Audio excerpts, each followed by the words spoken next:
What did you make of Bill Clinton's comments that Obamacare was a crazy thing? Oh, yeah, that was a little crazy. Is the campaign going to be able to keep him from going rogue?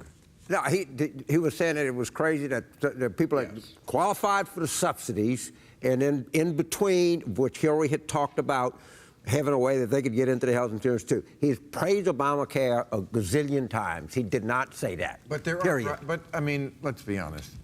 As long as the profit motive is still in the equation, it's never really going to work.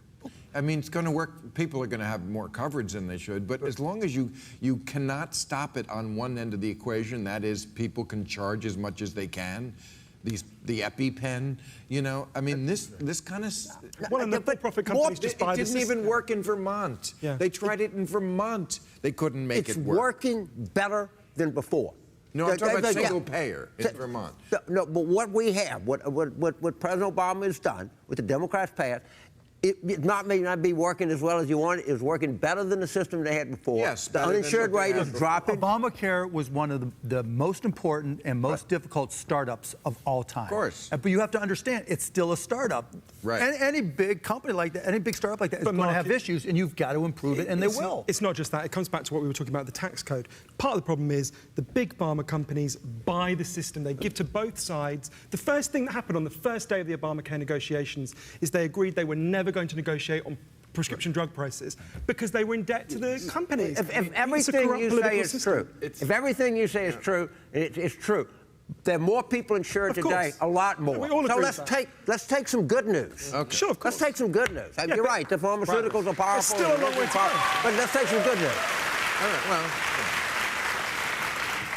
well, we're here to talk about issues, not good. This isn't the lollipop hour. I'm just saying, give it to. Well, can't we say something nice about something? All right, this is Mr. Positive over here. That's right. Let's get a question to him. You'll have some good news. All right, come on, Armando. All right. Pitbull, why did you get involved in the charter school movement? Oh, well, I mean, for the simple fact that it's real simple. A lot of people, and like what we're talking about right now, you know, we're talking about a lot of things as far as change. And, you know, when it comes to politics and politicians, I call it politricks. I think it's a lot of bullshit. They say a lot, they do a whole lot of nothing. So when it comes to the kids, if you're able to tap into a young mind, teach you how to believe in itself, focus, work hard, inspire it, motivate it, then guess what? They're able to grow and make educated decisions. So therefore, my mother always told me the biggest diseases in the world, the two biggest diseases in the world, ignorance and greed, which we see we're suffering from it right now with Trump running as we speak, you know. I want to be able to show these kids, hey, as you get older, at least you know the decision you make, you can stick by it because you know where you were well informed. Let me push back a little on something you said there about politricks. It is politricks. Mostly what they do is nothing.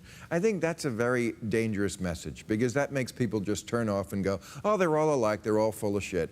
Actually, here in California, we have a Democratic governor and we have a Democratic legislature, so we've been able to do great things. When politicians actually want to work together and you have the right ones, they do things. And that's a reason why we had Medicare. Before that, yeah, I still think they're full of shit, to be honest with you, Bill. And, but you know what? Maybe from the different side of tracks, you know. So therefore, I call it spade a spade. Maybe you need to get into the details. And what I'm trying to tell you, no, and the devil's in the details, and I know the devil is my motherfucking cousin, to be honest with you. But with that said, it's this.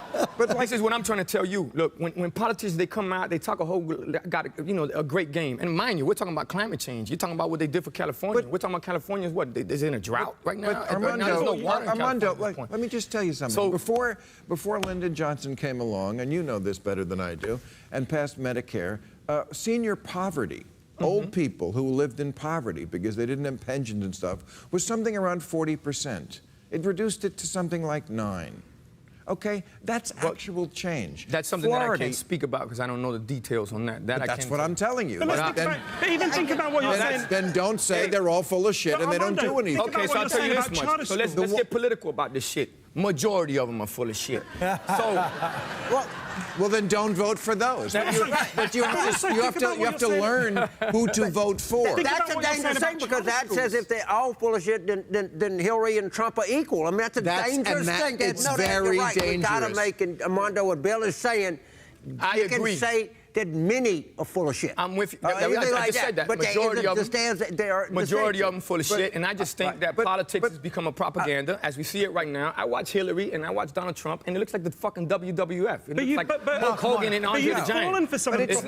propaganda. It's You've not, fallen because for some of the if you propaganda wanna about make- charter schools. That's- You know, that's what you're saying about charter schools, I'm afraid, is the bullshit that you're denouncing. You know, you look at the places in the world that have schools that are doing really well. They do the opposite of the charter school privatisation model. Think about Finland. What they do is, which got the best schools in the world, they fucking pay their teachers really well. That's what we should be arguing for. Not charter schools. Which, by the way, bring down teacher pay. I agree 150% with you, by the way. And if you were to look into our model, our teachers are very well incentivized. But this is more than anything. This is about flipping education and making it exciting for the kids. Sure, but the countries that... Now- I agree, now but charter you can do school, that by the within way- a public school system. That places that have succeeded have done that without the partial Yeah. privatisation. Not everything you need to learn is exciting. Yeah. Correct, and let that's me- why we flipped it with sports. That's why we flipped the curriculum. If we're talking about data analytics and they're in the algebra or their geometry, whatever it may be, they'll do fantasy football. They'll do, if it's X, Y, Z, then we'll do, hey, it's a 60-yard line, X amount of time on the clock, and they need this many points. Like, we find a way to make it exciting. We flip the curriculum. That's why it's called SLAM, Sports Leadership. I agree, but you've got to do that within the public system, not this It is the partial public privatisation. system. But it's not. This is the public system. Charter schools... 92% of the kids in my school are on free lunch, my friend. Sure. These are all the ones that come from the neighborhoods that I come from, which is Little Havana, my friend. Of course, there are And they come admirable, from DNF schools. individual charter Now, schools. look, hey, If you look I at come from a neighborhood, say, don't talk about it, be about it, partner. That's the way I come. No, it's real shit. The pit bull's coming. No, real talk. So I'm talking about, hey, if you want to look at numbers, let's talk. all right, You know all what I'm talking about? Let I'm me, messing but with let me, you. I- You don't want to see him. You don't want to see him. No. He's not going to bite. He'll hump your leg, but he won't. Yeah. Find that mildly I might arousing. touch your pussy. I might touch your pussy. I was hoping that happened backstage. Oh, Armando. No, but here, listen to this. Now, your governor in Yeah. Florida, Rick Scott. Oh, man, he Huge loves asshole. Okay. How did he make his money? Medicare. Cheating. So a state with mostly retired, not mostly, but like the largest percentage of retirees, elect a guy who cheated old people. A state that is in danger of global warming elected a global warming denier. And part of Obamacare is a Medicaid expansion. That's part of it. Republican governors blocked it. Now, when they voted for the governor last time, if they had voted Charlie Crist in, he would have been down with the Medicaid expansion. And something like 800,000 people in that state would have gotten health care. 800,000 people don't have it because they elected this asshole. And that you bill- see, the devil is really in the details, you're right. and it affects personal this, lives. I will openly when admit- somebody needs health care now, and- all those people, they cannot get it. And one thing on my end, guys, I want you to understand. I'm a person that came from nothing to something. I really don't understand a lot of things. I'm learning as I go. And I'm the kind of person that admits when I'm wrong. I'm the kind of person that admits when I don't know certain things. And I get thrown in the world of Politricks.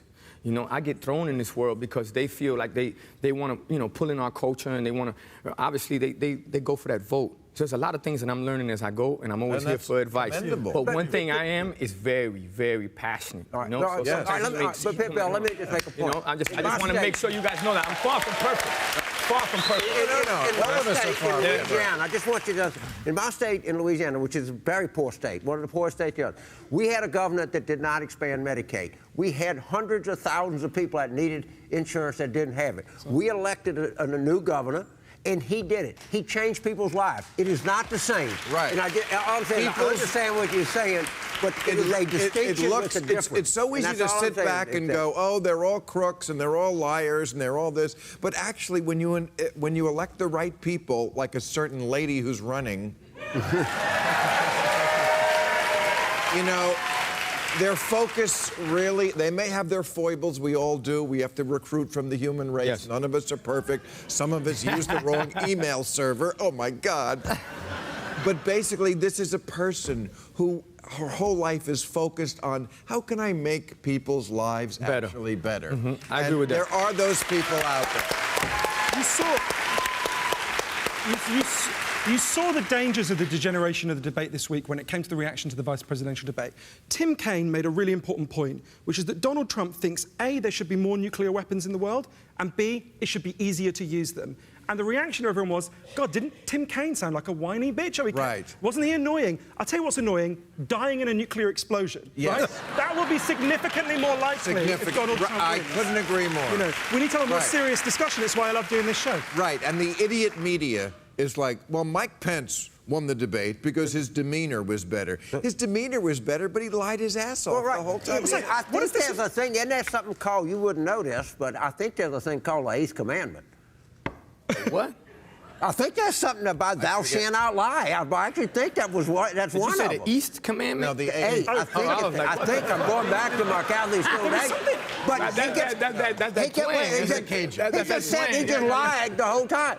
Yeah. And people in the media were saying, he did great. He just lied his ass off. But there was something. Is he speaking Spanish? I don't know what the fuck he was saying. I just found You out. understand what I said, Mark? No? I understand what you're saying. I'm just kidding.